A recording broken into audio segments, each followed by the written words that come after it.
What's up, everybody? Hey, thank you for joining me here at the Real ResQ Podcast, part of the Vertical Helicast family, alongside the Hangar Z Podcast, the Helicopter Podcast, and Vertical MRO Podcast. And all these podcasts are located at verticalhelicast.com. So go check some of them out. Their stories are almost as good as this one. Now, I'd like to say thank you to the sponsors for this episode. We've got Breeze Eastern to make the impossible mission possible. Check them out at breeze-eastern.com. Spectral Lab, a Boeing company. Over 50 years of high-intensity lighting solutions for airborne and land-based searchlight systems. Check them out at spectrallab.com. Ready Swimmer, training the body, sharpening the mind, building leaders. Our mission, to make you ready. Check them out at readyswimmer.com. And of course, the realrescuestore.com. That's the place to go to get your Real ResQ gear. Now, coming up next in this episode, we are joined by a firefighter paramedic out of Florida. With only 6 years on the job, he's got some amazing stories coming to us. So please welcome our next guest, Mr. Jim Murad. My name is Jason Quinn. I am United States Coast Guard Rescue Swimmer number 500. These are my rescues and rescues from those of us that put our lives on the line every day so others may live. This is the Real ResQ Podcast.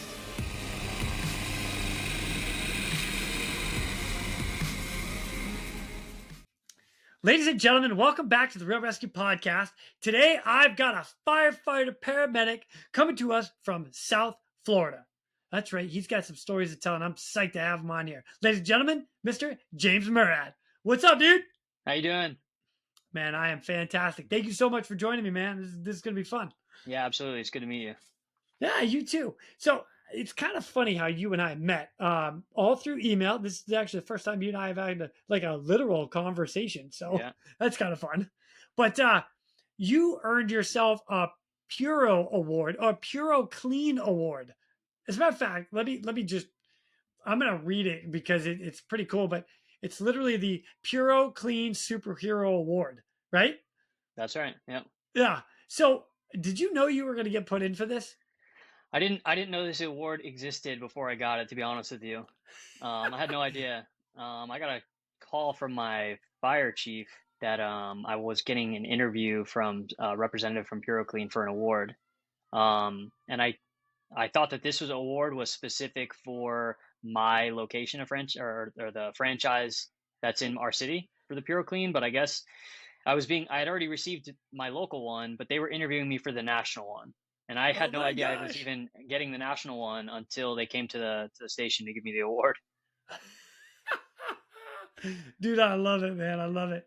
As a matter of fact, we're gonna I'll put some pictures up right around here and even after I read this. But man, congratulations. Let me start with that. That's good. Thank you. Yeah, you're welcome. But I love the pictures. You're dressed up. You got like a cape on. Yeah, that was superhero outfit. That was a surprise as well when they showed up with the cape and the mask. And yeah, those pictures have been posted up all over my department. Definitely as they should be. Yeah, absolutely. Yeah, for sure. You know what? You got to embrace that one. No, you got to run with that. Yeah. I'm sure they were pretty thankful that you were able to put that on and represent. Oh yeah, it's pretty good. Sure. It's funny. They were giving me the award. There was a CEO who was giving me the award, and the lady who I had spoke to on the phone was there as well, and she was holding the box next to us while we were talking, and I saw her open it, and I saw the glass, the mask and the cape, and I was like, oh no, here we go, here we go. Oh, you know what? Way to embrace it, dude. That's fantastic. You gotta take it in, right? Yeah. Why not? Yeah. You know, yeah, that's funny. I like that one. Well, let me read this, and then we're going to get into your entire career, because you have like this kind of. I know this award is like it was cool and it an honor to get, but like you were in the Army and you have an incredible like rescues that you've done with the fire department, and we're going to get into all that. But let me start with this. Here's the write-up that your deputy fire chief, sent into PuroClean. So here's what it says. PuroClean Superhero Award. Dear members of the selection committee, I'm writing to nominate firefighter James Murad for the esteemed PuroClean Superhero Award. This nomination is driven by firefighter Murad's exceptional dedication, skill, and compassion, which he consistently demonstrates in his service to our community. Firefighter Murad has been a pivotal member of our team at the Tamarack Fire Rescue, where his responsibilities span a broad spectrum of emergency responses. He has shown outstanding proficiency and bravery in handling numerous medical incidents, notably including multiple overdose situations where his timely administration of Narcan was critical in saving lives. His ability to remain calm and efficient under such high pressure circumstances speaks volumes about his professionalism and commitment to the welfare of our citizens. Moreover, his contributions to respiratory emergency calls have been equally significant. Firefighter Murad's expertise and swift action in these perilous scenarios have prevented what could have been tragic outcomes. His thorough knowledge and application of advanced life support techniques have not only proven life saving, but also served as a benchmark for excellence within our department. Aside from his duties, Firefighter Murad has shown a profound dedication to nurturing the next generation of firefighters. As the lead of our firefighter cadet program, he has developed and overseen the comprehensive training curriculum that equips young cadets with the necessary skills and knowledge to succeed in this challenging field. His mentorship has been instrumental in inspiring a sense of duty and resilience in these young individuals. Firefighter Murad's embodiment of true hero does not end with his professional duties. It is his genuine empathy, relentless spirit, and unwavering commitment to service that truly set him apart. His actions not only save lives, but they have fostered a safer, more prepared community for today and tomorrow. It is for these reasons I strongly recommend Firefighter James Murad for the PuroClean Superhero Award. His exemplary service and leadership reflect the values and spirit this award seeks to recognize and is truly deserving of this honor. Respectfully submitted, Jonathan Frazier, Deputy Fire Chief, Tamarack Fire Rescue. Dude, that's amazing, man. Congratulations. Thank you. What a great write-up. Heck yeah, heck yeah. Before I get into a bunch of your stories and the whole reason you earned this, I'd like to get a little background about you. So, Jim, if you don't mind, give us a little background. Like, yeah, absolutely. Who are you? How you joined the Army and you're a firefighter. How did all that happen for you?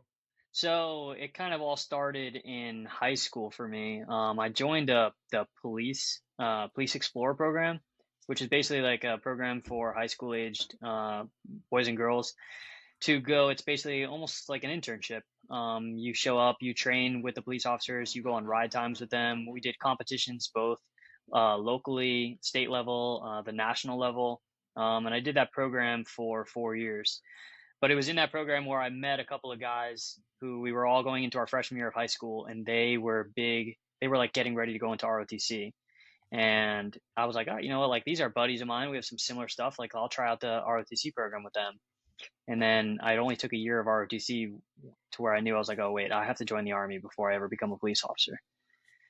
So I ended up joining the Army straight out of high school. I joined the infantry. I trained at Fort Hood I trained at Fort Benning in Georgia, and then I got stationed over at Fort Hood in Texas, and then I spent a year in Afghanistan. Right on, man. Good for you.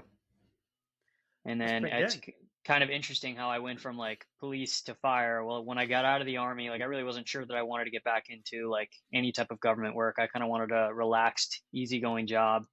So I knew like I wasn't going to become a police officer right off the bat. So all my police officer friends are like, oh, yeah. He moved over to the fire department. Yeah, I switched over to the dark side, right? Well, it depends on who you ask. If you ask the fire department, exactly. They're like, hey, you came to the good side. Exactly. That love-hate relationship there. Seriously. I spent a couple of years in college before I started the EMS route, because I wasn't sure what I wanted to do. I was taking like business classes and marketing classes. And then I ran into my old cadet advisor from the police cadet program that I used to be in. And I was just talking to him about like where I was at in life, and he's like, man, if I could do it all over again, and mind you, this is like a 25-year cop. It's like, if I could do it all over again, I would have been a firefighter. Oh I go, wait a man. second, that's a good idea. I can do this. So I think like a week later, I went up and signed up for EMT school, and then I did EMT, fire, and then straight into paramedic. Oh, right on. Good for Yeah. you. Yeah, that's awesome. So, let's see, what year was that you ended up like at the training or through So firefighters? I started EMT school in 2016. Oh, Yeah, right on. Okay. 2016, and then I finished the fire academy in 2018. Right on. No, I'm dude. sorry. I finished paramedic school in 2018. 20, That was that's the cool. last straw of all my training. Oh, that's cool. Yeah. Yeah. Freaking paramedic. I love it and hate it at the same time. I shouldn't Yeah. even say that, but I am going to. Yeah. You Down know here in what? South Florida. Go ahead. Oh, I was gonna say, if you're not in the books all the time, that you start forgetting stuff. You're like, oh Yeah, it's tough. gosh, It yeah, is absolutely yeah, tough. And even yeah, now, like, you get out into the field and you start running these calls, and you run the same calls over and over and over again. And then you show up and you're like on that one call where you don't see very often, and you're like, oh shit, yeah. I gotta touch up on this stuff. Right. You know, and like listen, what are we, 2024? The protocols are pretty accessible nowadays. All the information is either in a board inside the truck or in your phone, as long as you have it like bookmarked, right? Yep. So it's easy to access, but man, some of that stuff you got to know on the fly. And if you don't see it or if you don't read up on it, you're gonna forget that stuff. You're like bringing out, you're swiping Absolutely. your like iPad. Oh yeah, this one. Okay, follow the please. protocol. Yeah, right. Yeah. You just stay right there, sir, ma'am. Just wait a minute. Let me make sure I got the couple more breaths for me, please. Yeah. That's terrible. I'm making a joke out of that, but you know what? We all keep up on it. I like that. That's good. Right on. Good for you. All right. So when you make it through your fire academy and all your training and stuff, you're now a pro B at the unit. Do you remember your first call out or big incident? My first significant call, or like the most memorable call for my first shift, it ended up being a cardiac alert, but it comes in as like a altered mental status. Some like a young girl called in for her mom who was just like not acting coherent. So we show up and we walk into it's a townhouse. So it's like a real tight left-hand turn as soon as we get in the front door, and then a super tight hallway going upstairs, or like a staircase, you know? Right. Yeah. And then as soon as we get upstairs, it's just an immediate right turn to get into a bedroom where we find this lady who was like sitting on the edge of her bed, altered, like wasn't making any sense to us. So we throw her up on the monitor, and for the life of me, I couldn't tell you what her vitals were, but she was having a STEMI. So dang, pick that up. So it was like that was like quick pickup. Yeah. Quick. So it was like, all right, we got to move fast, and it's like we don't have time to sit here, call out a second unit so that we can like maybe get a scoop stretcher and carry her down with the scoop stretcher. It's like when we're in those tight jams, we're going to carry you down to the fastest, safest way possible and get you out. Well, this woman had gone to the bathroom on herself, number 2. And we like cocoon her up with her sheets to carry her down the stairs. So my lieutenant and the other firefighter are at the head, which is up top, and I'm down by her feet at the bottom of the stairs as we're walking down. So with every step, it's just like the sheets are like waving back and forth, and it's pushing all of that air right down at my face. And I'm like, oh my God, what did I get myself into here? What is happening? You know? Oh, what a shitty situation. Oh, it's terrible. Sorry. It's terrible. No, it is what it is. Pun intended. Yeah. No, but we got her down, like threw her onto the stretcher. And at that point we had to rehook up everything because we had her on the monitor upstairs, but we had to take her off the monitor in order to like package her up and bring her downstairs. So we throw her back up on the monitor, get a couple of large bore IVs going, and then divert to a cardiac facility. But I just remember that being one of those moments that like stands out. I remember walking down the stairs holding the sheets that were right by the patient's legs, and just the air is coming out of and I'm like, oh no, this is rough. Oh my good Lord. Yeah. That's where you need a gas mask. Yeah, right. Terrible as that sounds, but literally. Put the SCBA on right when we go in. Right? What are you doing? Just trying to help out, man. Just trying Yeah. to help out. Oh, hey, nice job. Did you get her to the hospital in time? Yeah, so there was a good outcome for that patient. She ended up, Oh, great. like, there's some patients that we're able to follow up on, and especially like our stroke patients. If it's not like a super busy day, and like if the units that are directly adjacent to us are still in service, like I'll hang out at the hospital and I'll wheel that patient directly into like CT or wherever, and I'll hang out with the team and watch CT. Um, Not so much for our STEMI patients, because it's like a little bit more of a drawn out procedure in the hospital. But Yeah. like our stroke patients, I can go right into CT with them. Oh, So it that's kind of gives cool. us an idea. It kind of gives us like a an idea as to what's really going on. It's because we call like strokes pretty often, and then sometimes we get to the hospital and they're not always strokes. But Wow. it's nice. Not that I wish anybody would have a stroke, but like when you go to the hospital with a stroke alert, and then you get to actually see the full stroke right in front of you on Yeah, monitors. that's It's pretty cool. wow. Yeah. That is that. Yeah, that's not something you get to see every day, especially when you're walking in the hospital with them. And Yeah, absolutely. yeah, right on. Well, that's a pretty wild like first memorable rescue Yeah. Very call out. memorable story. Yeah. Yeah. So that's a lot of that's the medical side of being a paramedic for sure.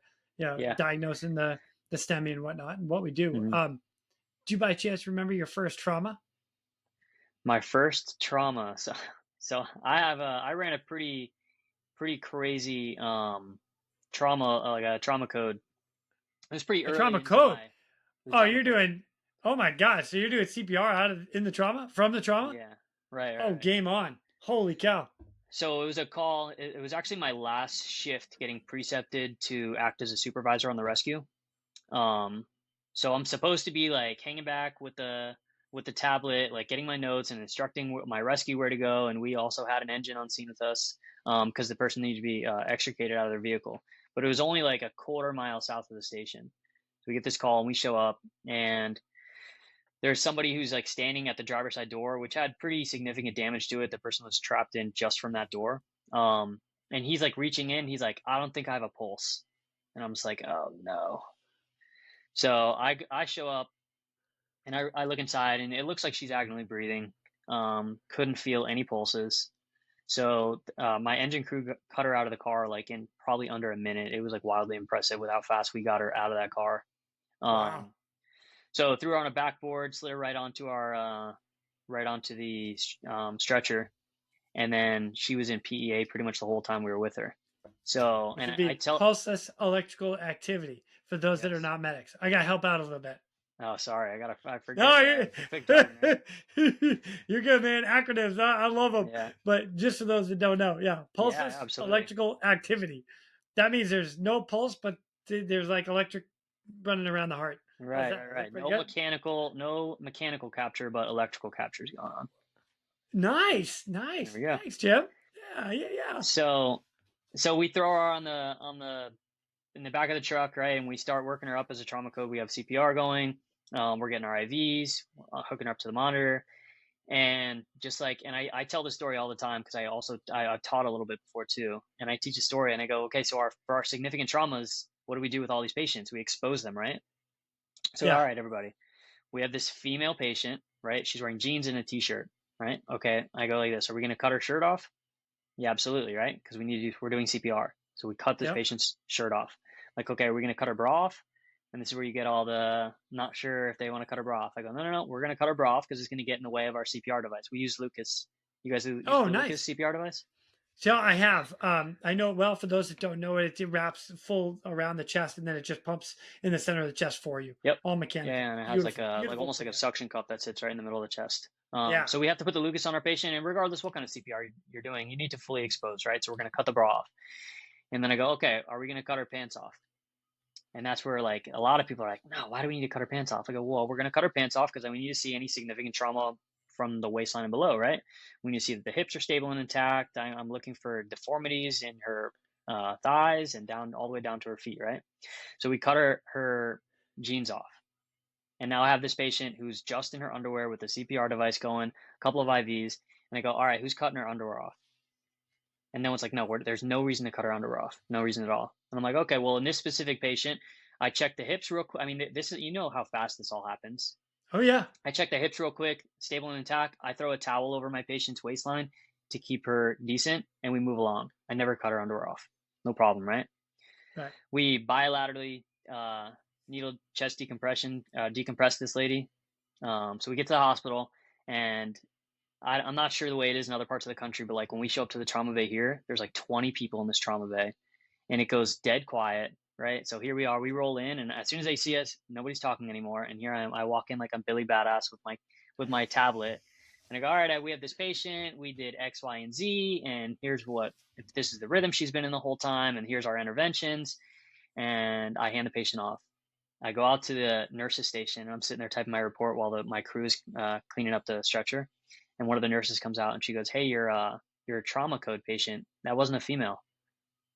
I go, I don't know what you're talking about. Like, go back in there. We just cut her underwear off, and there was male genitalia there. No way. Yes. Oh, yep. Wow. So she had a wig and fake breast, and her driver's license said female as well. Yeah, what shocker. A trip. Yeah.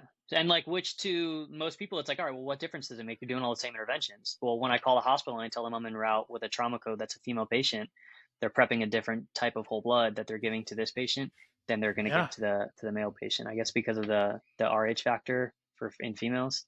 Oh yeah. Yep. Wow. Yeah, that was a wild one for us. Oh, that's interesting. Yeah, stuff they like you don't really think about. Right. Until you say it. Right. And like I think I'm doing the right thing. I'm like, let me just keep her underwear on. Her hips and her pelvis is all intact. There's no blood. I'm gonna cover her up and just move on. Yeah. Nope. Wow. Yeah. Now ultimately the blood didn't make a difference in her outcome. You know, I mean, I'm sure you guys have run enough trauma codes where, you know, like most of those you're not getting back anyway. There's so much significant blunt force trauma involved in some of these alerts that you're not getting them back anyway. Yeah. So disclaimer on my end is like, so for me, I've been in the helicopter world my entire career. So like for me, I'm not usually showing up on scene to cut somebody out of a car. You've already done that, right? Right. If I'm going offshore to do some sort of a rescue or whatnot, that stuff that's already been done. And there are a handful of guys that like throughout the Coast Guard that have gone down and where the dude is still in the spot and they have to cut him out, but that's not a normal thing for us. Right. So, but wow. Yeah. That was definitely an interesting one. Yeah. So you know what? It's actually one of the things that I was thinking about as soon as you said that female is like, all right, so especially if you're doing like your quadrant check, your 4 quadrant, you're feeling for the standard stuff, but you might be feeling for a uterus or a uterine wall or something that's where my brain's going to. Right. Where it's a male, you're like, oh yeah, by the way, that's not there. Yeah. So, right. Interesting. Yeah. Wow. Damn, man. What a trip. That's an interesting one. I always like to tell that story when I'm teaching because it really emphasizes the exposure to our students. Yeah. There's a lot of students. I mean, and I taught EMT at a high school, you know what I mean? And there's like huge like maturity level thing there. And especially with those kids, like they hear you exposing a patient and they're like, it's unheard of to them, you know? And even like younger adults who are just getting into this, like, well, why do I need to cut her pants off? Why do I need to cut her shirt off? Well, because you might find there might be surprises in there, and it's not always in the form of a different gender, but it's most of the time it'll be in the form of like different injuries, you know? Yeah, right.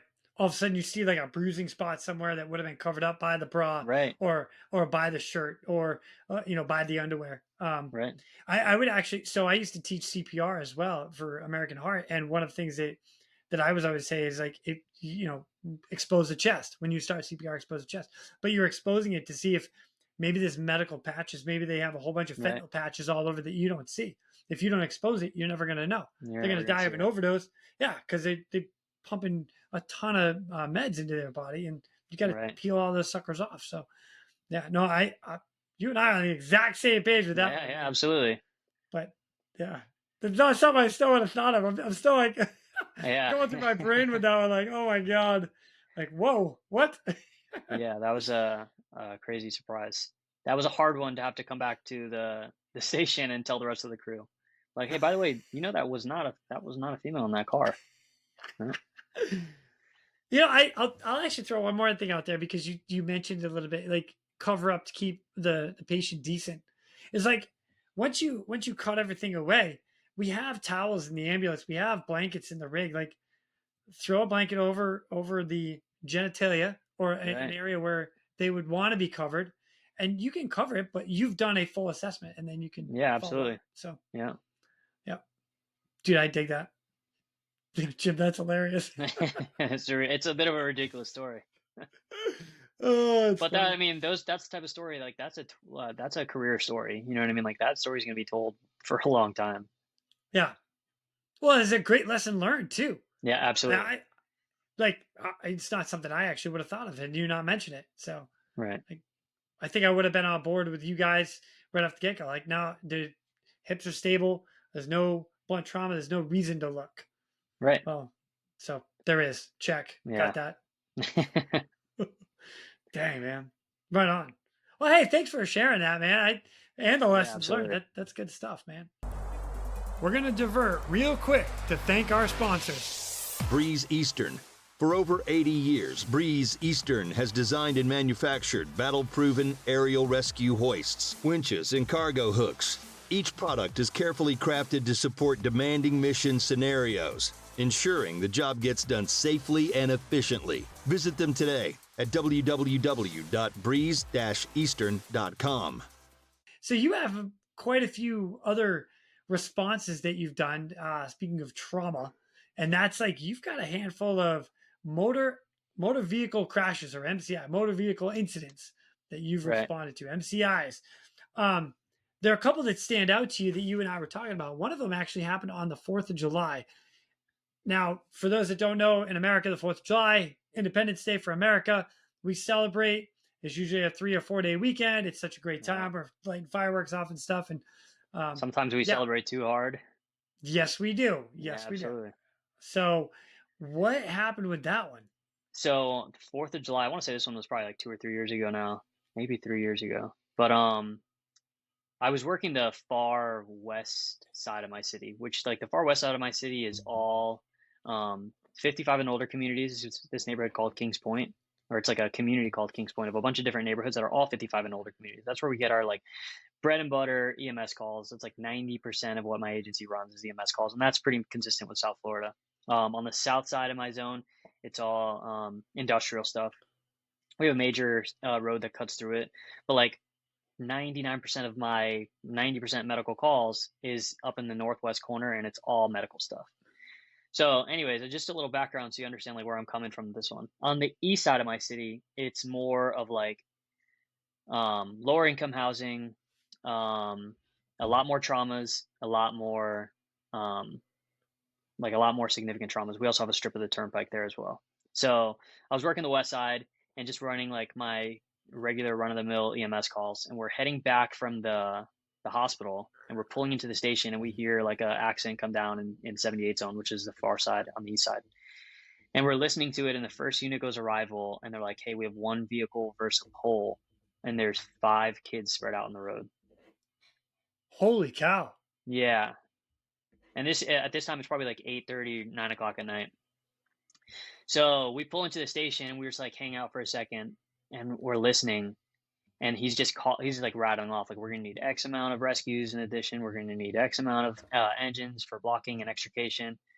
So I'm like looking at, and at the time I wasn't supervising the rescue, so I was looking at the officer on the truck, and I was like, hey, like, you want to start to roll down there? And he's like, hold on, let's see who they assign.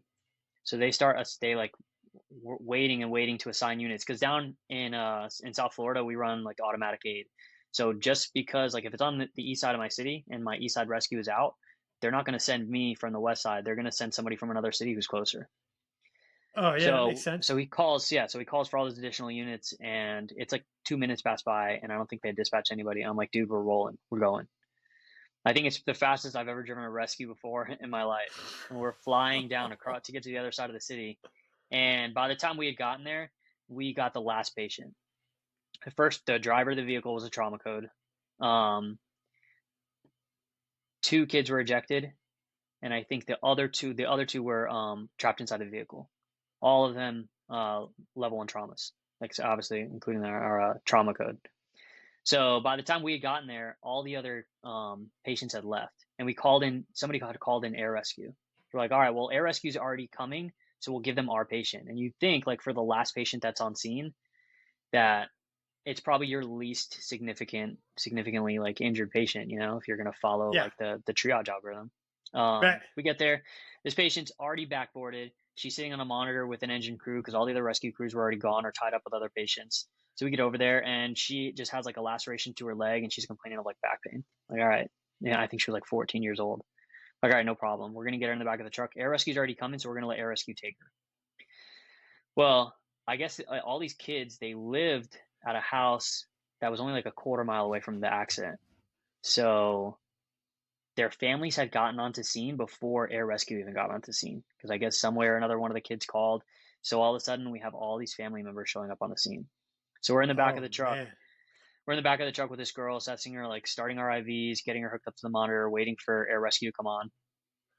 Then the parents show up, and I think it was like her mom or her aunt or something gets in the back of the truck with us. And like, we never let family in the back of our truck, especially for like a significant trauma. We're like, all right, we have this girl stabilized. Like, we've already done all the important stuff with her. We checked all the boxes. We'll let mom come in real quick because we know they're going to fly her out. So mom comes in. Obviously she's freaking out. Mom takes off. Freaking out. Yeah. So then air rescue shows up. Air rescue shows up, and they start their assessment. And right before air rescue shows up, like, her sats started to drop, and she starts complaining about how she's having trouble breathing. Holy shit. And I'm like, okay, like, she's probably just like a little like freaking out a little bit. Like, we'll give her some oxygen, see where we can go from there. Air rescue shows up. We have mom sit outside because there's just too many people in the back of the rescue at this time. Now her stats are starting to drop into like the 70s, and she's like gasping for air. I'm like, no, here we go. Air rescue, they carry paralytics. Yep. So they put her down, and they intubated her, and as soon as they intubated her, you've seen like the pink frothy stuff coming up through the tube. Yeah.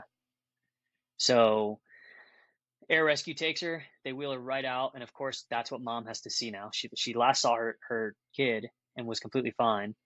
And then next thing you know, we tell her to stand outside for a minute, and then next thing you know, it's air rescuer transferring over from our ambulance onto the bird. And that's what she sees. And there's like probably 10 other relatives on scene with us. Yeah. So oh my gosh. They get her in the back there, and like, I guess a couple of other guys from the engine they were already done. They were like cleaning up at that point. They were like talking to the parents. They're like sat them down in the back of the truck. They're like, everything's going to be okay. Like, all the kids are getting transported to this hospital. Like, you're going to be fine. Like, let's make sure that somebody's safe enough to drive over there, or like in the right state of mind to be able to drive over to the hospital. And so that we got all of them headed to the hospital that the kids were being transported to. And then we're like cleaning up the truck because like we're not transporting. So we're just cleaning up on scene, helping the engine guys out. And then the next morning, I got the call from my battalion chief, and he's like, hey, that girl that you guys had in the back of your truck, she coded with air rescue. And then air rescue got her back, and then they got her to the trauma bay with pulses, and then they lost her. And it was just like that call is just like a huge stain in life, that's like, it sucks. Especially because like, it's not like most of your like significant traumas, like I don't see the family that often, you know what I mean? Especially like if they're on scene and whatever incident happened without any relatives around, like those, not to say that they're easier that way, but like, it's definitely like a lot less personal experience. Right. But then like to wheel this girl out and then have to like comfort the family that had nothing to do with this incident. Like, oh, she's gonna be okay. Take your time getting over there. And then like next thing you know, you're like, wait, I'm like, I remember answering the phone. He's like, hey, that girl coded. Like, they lost her. And I was like, what are you talking about? Everything was fine. We picked her up and put her in the back of the truck, and she was completely fine. And the next thing you know, I guess like when they had laid her down, I think I don't remember what exactly it was that ended up happening. I think the way kids are. Kids compensate kids compensate pretty well in significant traumas. Hold, drop. Right, and I think that's what happened. And she obviously had some type of internal bleeding. Yeah. gnarly on 4th of July of all days. I'm so sorry. Yeah. Dude, that's a tough one. And yeah. And she was the It's last victim She to was the be taken last out. patient on scene. Yeah. She was, I mean, by the looks of her, it would have almost been like, if it wasn't for the mechanism of injury and having been a trauma arrest and 3 or 4 other trauma alerts in the car, we would have level 2'd her. She would have been a level 2 trauma, which like obviously would have been to the same facility, but it just would have been like a lesser index, you know? Yeah. But she was level 1 because of the high index, because of the other occupants in the vehicle that were injured. Yeah, pretty wild. Dang, man. I'm sorry That's for that. That's the unspoken, like, gnarly truth of this job. You catch some wild stuff that like stings. Yeah. Absolutely stings. Yeah, because we like do a lot of everything it in our power to bring him back. right. And And a lot of everything it in our is power like, to save it. Go ahead. a lot of it's Sorry. like so out of our control. And it's like, I don't think getting into this job I was prepared to like deal with stuff that wasn't in my control. Because like you train for all this stuff and it's like, okay, if they have this, you do this. If they have this, you do this. And then like things happen and you're like, what? I can't even do anything about it. What the hell was that? Yeah. You know? And like, obviously that's an obvious factor of this job, but it's like not something you prepare for as a young adult, like getting into like a life-saving job. Yeah, agreed. And then like the first couple times it happened, you're like, damn, like this stuff happens and there's nothing I can do about it. We do everything we can. Yeah, right. And the outcome doesn't always land in our favor. Wow. Tough one. Man, Jim, thanks for sharing that. Yeah, absolutely. Absolutely. That one still gets talked about. I mean, it may have been 3 or 4 years ago now. I can't remember exactly, but it still gets talked about. That one bothered a lot of people. Yeah. Thank you for sharing that. And I hope that everybody that was on scene with you was able to talk about it. Yeah. Because that's how we get through stuff like that. Not all of them are fun. Not all of them, like you said, the stuff you can't, you're not going to be able to save them all. You're not going to be able to do everything. Man, well, good for you guys. I mean, you did everything you could. So solid work.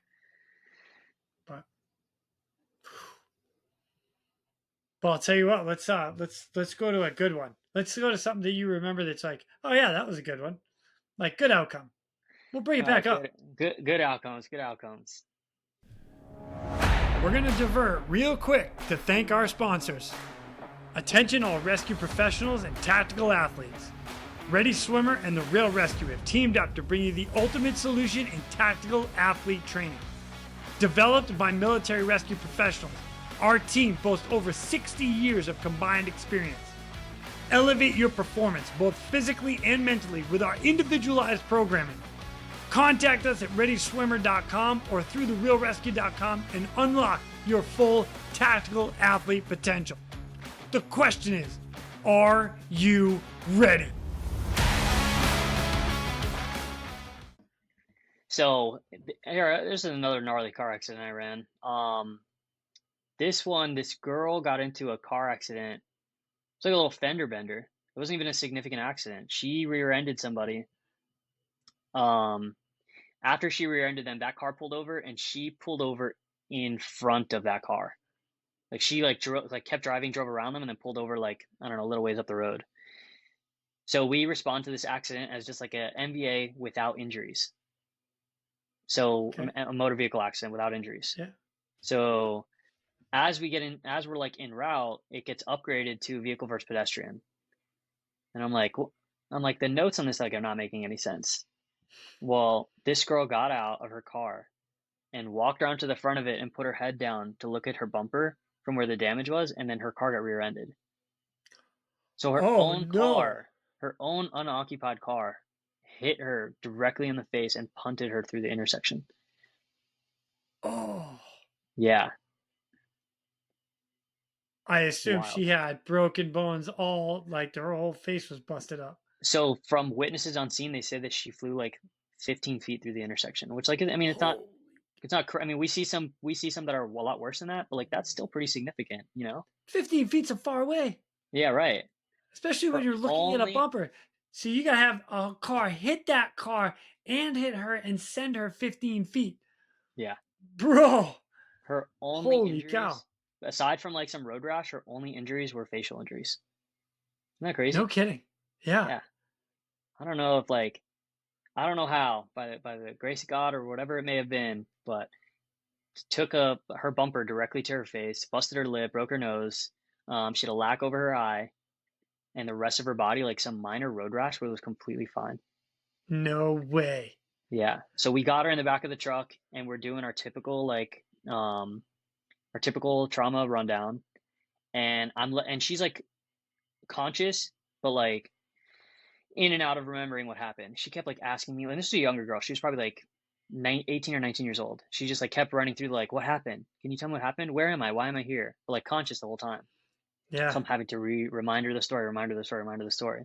So this one we actually did. I was exposing her, right? So I cut her top off. I left her bra on. She was conscious and talking to me. Yeah. And then I was going to she was wearing leggings. I was going to cut her leggings off, and she had a fit. She's like, you are not cutting these leggings off. These are expensive leggings. Refused to let me cut them off. So now Buy she's Lululemons. My wife would be Right. like, don't you freaking cut those Lululemons. So she's fighting with me, like trying to push me away. I'm like, listen, I'm not gonna yank them off you. And she's fighting to get off the backboard to pull her leggings down. I go, oh my God. If this girl has a spinal injury right now and she's weaseling her way off the board, I was like, don't move. I'll help you slide him down, but for the love of God, don't get off my board. Needed to save the leggings. Did you save them? And yeah, we saved them. Yeah, my man, dude. But she kept going. She kept doing this. She's like, why am I bleeding? I was like, oh my God, I'm not going to show her. Yeah. But she ended up being fine. Like she had a pretty bad concussion, and obviously some like facial trauma. I think like a few stitches above her eye, but everything else is like, she was very lucky that day. Wow. A completely different outcome. Yeah. Dang. Yeah. Dude. Don't you cut these leggings. Yeah. Conscious enough to know that. I'll never forget that one. Oh, you know, she's gonna be upset when she gets back and sees a hole from the road rash. Yeah, right. Like it's already torn up from the road rash. Dude, I can see it, man. My wife would be the same way. Don't you cut these leggings. Do you know how much these cost? Hell no. Yeah. Oh, Jim, that's good stuff. Man, I love what we do. I really do. It's great. It's fun. It's exciting. Because you have days like the 4th of July a couple of years ago, but then I just worked this last 4th of July, 2 weeks ago, and I ran one call the whole shift. Oh, well, that's and I worked 24-hour shifts. Oh, wow. And only one? And only one call the whole shift, which is a beautiful thing. You know what I mean? It's 4th of July. Yeah, that's great. Nobody gets hurt. Barbecuing extra, right? Nobody's getting hurt out there. At least not in my zone, you know? Yeah. Oh, yeah. Yeah, I think about that all the time. Like if you don't get called out on shift, well then great, nobody's gotten hurt. Right, nobody's sick. I'm just here just in case. That's it. If I don't get called out, that's great. So, yeah. You know, you actually had another motor vehicle accident, so MVA, with a mass casualty incident, the MCI, and you actually there were 2 cars involved in that, like a double ejection. Like, oh my gosh, what was that? Yeah, that was a wild one. That was a wild one for sure too. That was another one that wasn't in my zone, so I wasn't on the initial dispatch to it. The initial dispatch came out and it was like motor vehicle accident, whatever address. So the truck started rolling, and then little by little it kept getting upgraded. And then the first arriving unit, I guess these 2 cars were, one of them was trying to make a U-turn in the middle of the road, and there was another car going like, I don't know, at a significant rate of speed. I mean, the speed limit there is probably 45, and they were probably doing every bit of like 65 or 70. Ooh. Smoke to this car. The car that was going to do a U-turn. This is a pretty nasty one as well, but I can get into the details of it. There was two women in the front seat. Yeah. A woman, her mother, and then the driver's kid was in the back. So the 2 ladies got ejected out of the windshield. One of them was a trauma code on scene, and the other one was like unresponsive, level 1 trauma, but she had pulses. And the kid was completely fine. Kid in the back seat. No He was way. covered in birthday cake because they were on the way to celebrate his birthday. Aw. Awful. Well, yeah. Awful. But he's thank God totally he's okay. fine. Thank God he's Yeah. okay. But so then the How- other wait. car, Do you remember how old? About? he was probably like 10. No, not. I was thinking car seat. If he was in a car No, seat. no, not that 10, young, probably not not. No. that No. Okay. Dang. And then the other car hit them, and then flew off the side of the road, rolled over 2 cars in a parking lot. And that's the one. There's a picture of that one as well. It like ended up back on its wheels, but you can see it's right next to another car that was in a parking lot. It destroyed these 2 other cars, destroyed a sign that was for a plaza, and I transported the driver of that vehicle. Yeah. Wow. That was a wild one. And like, how is that driver on that one? Same thing, like level 1 trauma? Yeah, so he was a level 1 trauma without even looking at the patient, we're going to level 1 that patient just because of the mechanism of injury, being that they were involved in an accident with 2 ejections and 1 trauma alert. But it's kind of crazy the way it happened because our patient was, when we got there, our patient was already backboarded by an engine crew that was on scene. Yeah. And it was just like basically waiting to get picked up. So we got there. As soon as we got there, instant command was like, hey, your patient's over here. Grab him, threw him on our stretcher, put him in the back of the truck. And my officer was like, we have no reason to stay here. Let's just roll. So the other paramedic who was in the back with me, he hops out to drive. And I guess someone else on scene, the other passenger in that vehicle was, I don't want to say uninjured, but he was like walking, he was like an ambulatory patient. So for whatever crazy reason, I don't know if somebody didn't know that he was involved in the accident. I don't know if they thought that he would just like was a passerby who knew him or something, but they were like, oh, you know him? You can get in the back of that rescue. So he got into the back seat of our rescue. We have quad cab rescues which have four doors. Okay. So he gets into the back 2 seats up front and then 2 seats in the back? And then the cab in the far back. Oh my gosh. Yeah, okay. That's a big ambulance. So a big rescue truck. Yeah. It's huge, yeah. So this guy gets into the seat behind where the driver's seat is. Okay. And then is just left there. So then we get my paramedic in the back gets out, he gets into the driver's seat, has no idea there's somebody behind him, and drives to the hospital. So we drive to the hospital with 1 level 1 trauma, and we get out, and next thing you know, we're wheeling this guy up, and someone else is getting out of the back of our truck. We're like, hey, who are you? He's like, oh, one of the guys put me in the back seat here. And I'm like, look, there was like a moment where all 3 of us, because there was a 3-person truck, we're like looking back and forth together, like, no way. There's no way. We're like, were you in the car he was in? He's like, yeah. And I go, oh my God. We just transported at least a level 2 trauma in the back seat of our rescue. Wild. You're like, sir, just stand right there. We're going to bring the gurney to you. Go, somebody go get another gurney. Lay him right down. I got C-spine. Yeah, I'm going to hold it right here. So we tell this guy, we're like, hey, listen, like, are you fine to walk? He's like, no, I'm fine. And I'm like, all right. So like, stay with us. I want you to hold on to the side of the stretcher and don't leave us. We get into the trauma bay, and 3 of the trauma bays are taken up from the mother, the grandmother, and the kid. Yeah. So you got to figure there's at least like 50 people frantic in the trauma bay right now, because one of them's a code, one of them is about to be a code, and then the kid luckily was fine. So we get in there, and it's just a complete shit show inside the trauma bay. And as soon as we get in there, he lets them know, he's like, hey, I called in this one, but just to let you know, this one was put in the back of our truck. We didn't even know he was here until we got to the hospital. So now, of course, the trauma nurses are having a fit over that one. So totally. Right. So we tell this guy, we're like, hey, listen, stand here by the door. We're going to wheel him into the trauma room, like move him over, and then we'll come back and grab you and put you to your room. We come back out and he was gone. He walked over to like where the family waiting area was and just sat down. So then the nurse comes over. She's like, hey, where's your second patient? And we're doing this number. Looking all around. This cannot continue to get worse for us right now. Which way did he go? Which way did who go? No, I'm like, you go that way, I'll go this way. And I'm like, hey, you were supposed to stay with us. He's like, I just wanted to go sit down. I'm like, oh my God, man. Please make this call end for me, please. Get me out of here. Oh my God. Jim, Yeah, that's but it's just freaking like crazy. the perfect storm of like a weird incident, you know? Like he happened to be, if he was sitting in the seat in like the behind the passenger seat, my driver would Yeah. have seen him. But he was sitting directly behind my driver. My driver never seen him.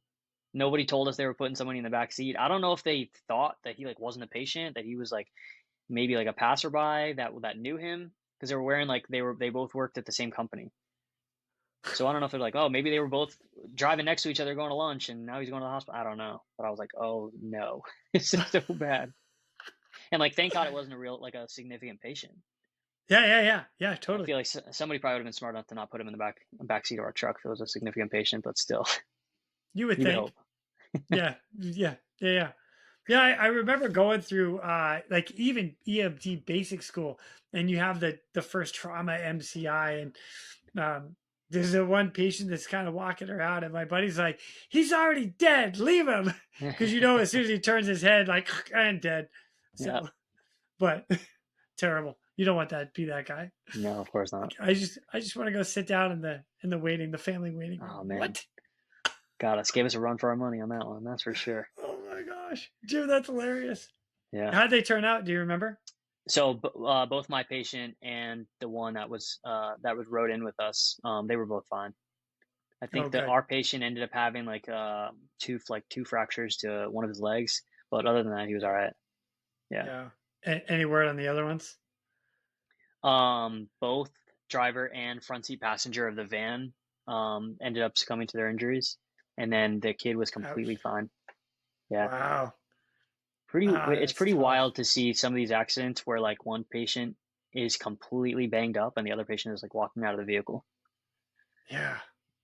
Well, I mean, heck, just some of the pictures that I'm going to be posting on this, like they'll be up on this episode and whatnot throughout their stories. But yeah, they're gnarly. These accidents are gnarly. Those are a couple of bad ones, that's for sure.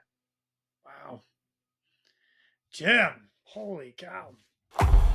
We're going to divert real quick to thank our sponsors. SpectroLab. SpectroLab, a pioneer and world-leading supplier of high-intensity searchlights for all para-public operations. Visit www.spectrolab.com to learn more about our third-generation Night Sun series high-intensity searchlight. When reliability and performance is critical to your mission, count on SpectroLab Night Sun searchlights. You guys see some stuff down there, man. That's crazy. Yeah, I mean, we're so heavily populated with, different. It's just such a diverse, heavily populated area where like you're bound to see something, you know? Yeah, got it. All right. Well, I'll tell you what. I want to touch on one more because you, as firefighters, you guys do some incredible stuff, and I've had a couple people on here that have done like going into containment or like confined area rescues, pulling guys out of that caves and whatever, and then you've got anything like mixed gases that are around. You got to go in and get people out of there. Structural damage, which is one of the ones that I want to touch on. You were involved in a structural damage building, like and correct me if I'm wrong, but the building collapsed, right? Right. And in the town of Surfside, Florida. Surfside, yeah. And I do remember seeing this on the news. Are on the scene of that building collapse near Miami. We know at least one person is dead, and it is feared the death toll will dramatically increase as dozens of people remain unaccounted for. Just into our newsroom, this security camera video. Now, remember, this is from an adjacent condominium. Stunning. It captured the moment of the collapse, a 12-story complex simply turning to rubble. It almost looks as if it was an intended implosion. Here's ABC's Rena Roy with the latest. The massive search and rescue efforts continue in Surfside, Florida, just north of Miami Beach, after a condominium building partially collapsed early Thursday morning. We had a 12-story, 136 unit apartment complex that had sustained a partial collapse. The northeast corridor of the apartment had collapsed, approximately 55 apartment units. The Miami-Dade Fire Rescue says more than 80 units were sent to the scene. They are in search and rescue mode. They are trying to identify survivors. I know they have made contact with some, and they are doing everything they can to save lives. First responders rescuing a young man from the rubble using a bucket to take people off their balconies. Still have people standing upstairs that don't need to be evacuated. Barry Cohen thought it was a thunderstorm. We opened up the door from our apartment, and there was a huge pile of rubble and dust. When we got to the bottom of the stairs, we couldn't open the door because the steel had bent in the door. The collapse sent a cloud of debris throughout the neighborhood, cars as far as 2 blocks away coated with dust. There's a third of the entire building that you cannot see from the street, but it's completely gone in the back towards the beach side. Nicholas Fernandez owns 2 units in the building. 3 close friends were staying in one of those condos. I know for a fact that my unit it doesn't longer exist. I'm not even concerned about my unit. I don't care. It's material. I just want them to be good. Officials say they're concerned about approaching storms contributing to a potential secondary collapse at the building and within the debris pile. They add they still don't know how many people could still be trapped. Rena Roy, ABC News. Because there was a bunch of questions as far as the signing off and the whole building, but run us through that. How did you get involved in that? Yeah, so that's kind of like a wild series of events that happened that day. It's interesting because that took place at, I want to say, like 1:30, 2 o'clock in the morning. Earlier in the day was our Broward County MCI drill. Oh, so like the entire nice. county, all county assets, all of like a bunch of Broward County fire rescue assets, a bunch of Broward County police assets, hospitals, they all ran this huge MCI drill that day, right? And that's all during the day. And then at nighttime, in my bunk, because we all have individual, we're there for 24 hours, so we all have individual bunks where we have like beds where we can sleep in, in between calls at nighttime. And all of a sudden I hear I'm getting a knocking on my door. It's not the tones going off for like a call, it's a knock on my door, and I'm like, did I sleep through the tone? Like, did I miss a call? I get up and it's the lieutenant on my truck, and I go, what, dude? And he's like, hey, we're going to South Beach, South Miami, for a building collapse. I go, you're joking. I'm not playing this game with you right now. Like, it's 2 o'clock in the morning. I'm not doing this right now. Like in the firehouse, like pranking's a big thing. Like there's like it's nonstop banter in there, and I'm like, these of course, really, like, you're pulling a prank on me in the middle of the night? And he's like, yeah, I'm being dead serious. We're going. And I was like, all right, I'm gonna go get our third guy, and we'll get out of here. So we're driving down there, and the whole ride down there, I'm like, why is Miami-Dade doing an MCI drill? Like, we just had our MCI drill, and now they're gonna do one in the middle of the night where they're calling us down for a building collapse. Like, what are we talking about here? It wasn't until we were halfway, and this is probably like a 45-minute drive in the middle of the night with zero traffic.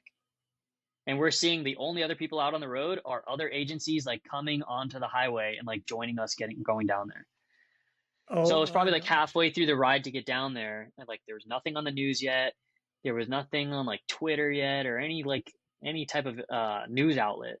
And then finally we found something online that was like, yeah, a condominium collapsed. I'm like, wait a second, this is real. So we get down there, and it was, like I said, it was probably like a 45-minute drive for us. So by the time we got down there, like I don't want to say the scene was stabilized, because by no means was it stabilized yet, but they had direction. It wasn't just like a bunch of units showing up on a scene. Like, all right, what are we doing? What can I do to help? Like, they had a system in place. So they had all of us stage right next to the building, and we staged there for like 6 hours. Holy cow. 6 hours of staging there in the middle of the night.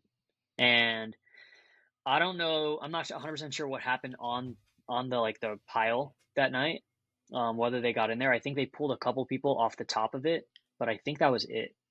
And then after that, they ran, I don't know, call it like a detail. I guess it was like a deployment mission, to where they were sending units down there to basically like a recovery mission. And so I ended up going back out a week later, 12-hour shift to dig, just digging through rubble. And like that was a day and a half. Like it was serious, because you're out there. First off, there were several fires that happened during the collapse.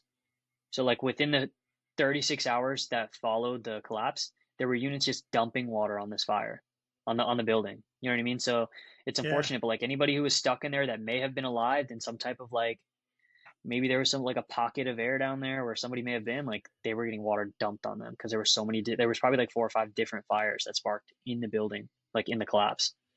Wow. So then by the time I got out there the second time, it was a recovery mission, and they're out there with like, there's crews all over this pile, just hand digging and like basically like a bucket brigade filling buckets and just carrying it off looking for people. But they also had like excavators out there and bulldozers. And because you're working with all this heavy machinery, you're kicking up all this dust. So they had crews out there just spraying the pile down the whole time, just soaking it down, like following the excavators and the bulldozers so that they weren't creating so much dust for all the responders out there. Wow.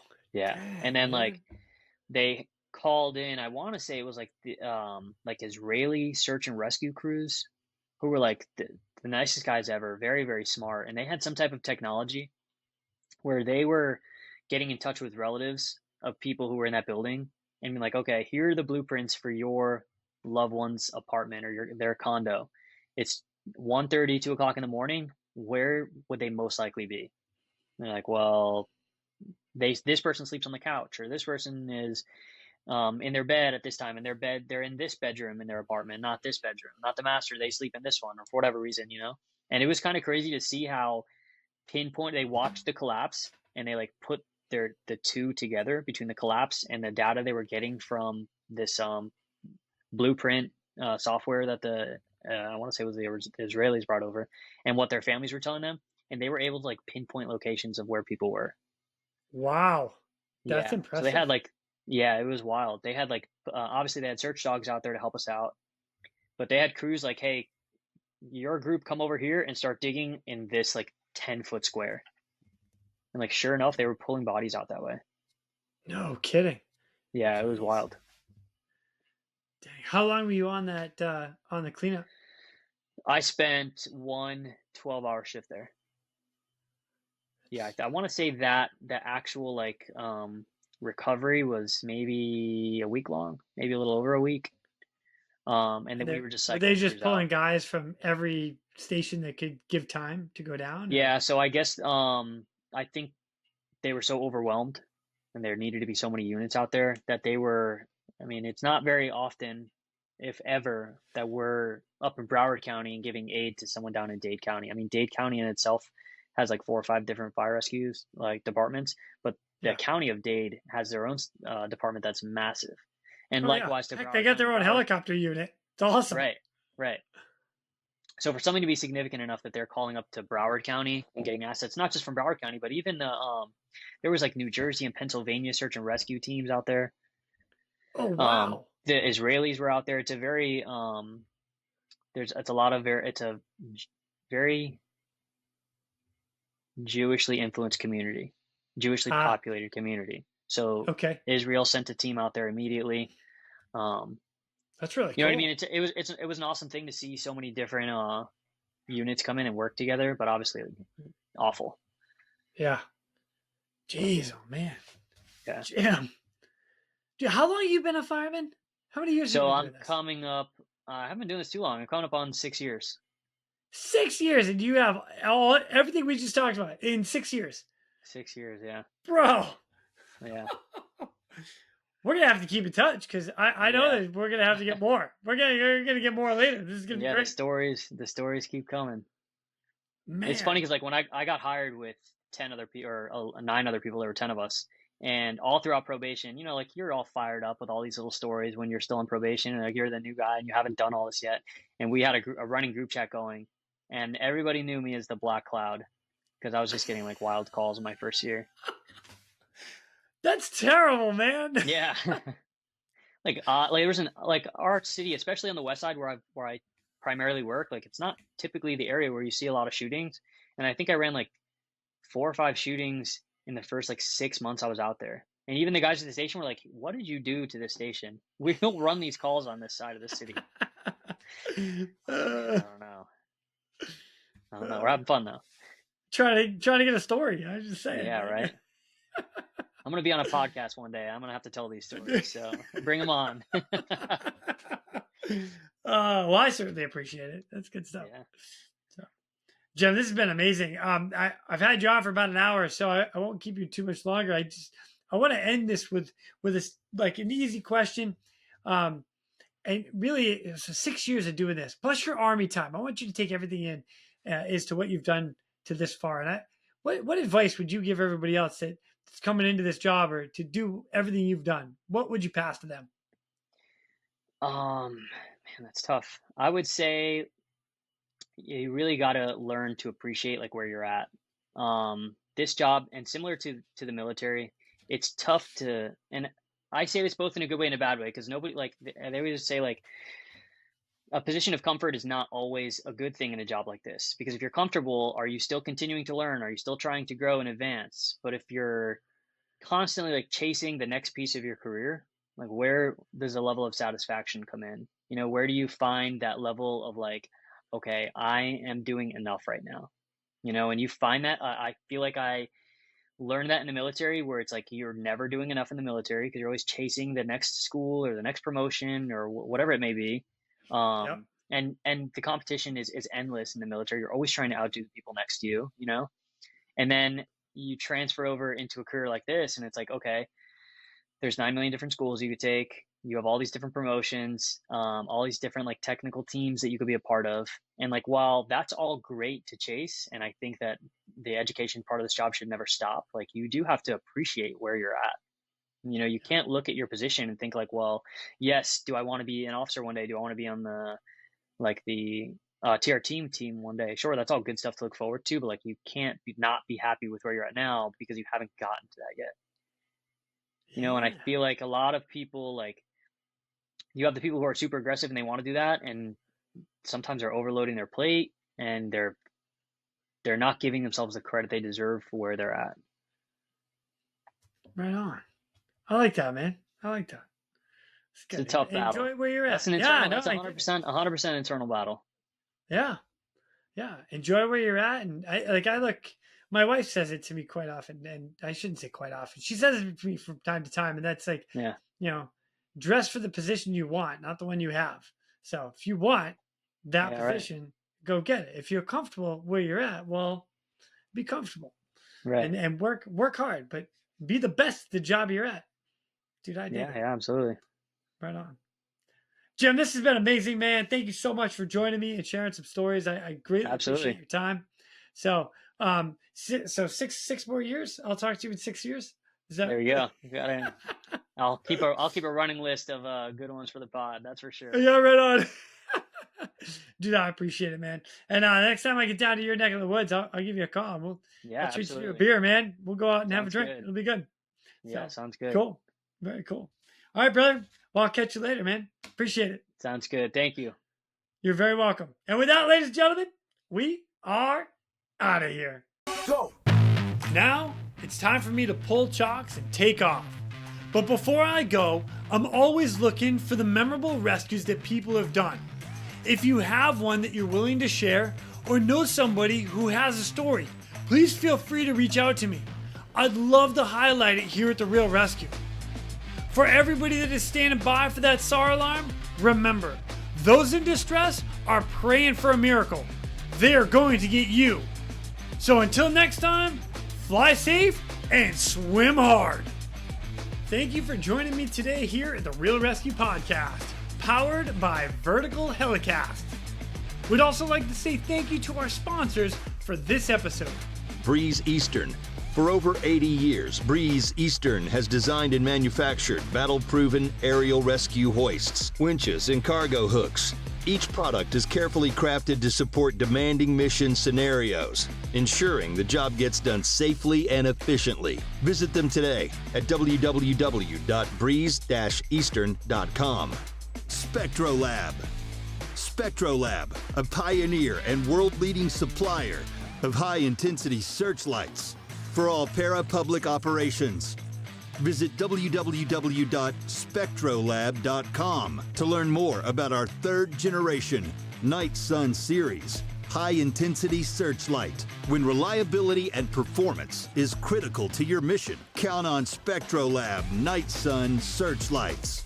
And attention all rescue professionals and tactical athletes. Ready Swimmer and the Real ResQ have teamed up to bring you the ultimate solution in tactical athlete training. Developed by military rescue professionals, our team boasts over 60 years of combined experience. Elevate your performance both physically and mentally with our individualized programming. Contact us at ReadySwimmer.com or through therealresq.com and unlock your full tactical athlete potential. The question is, are you ready?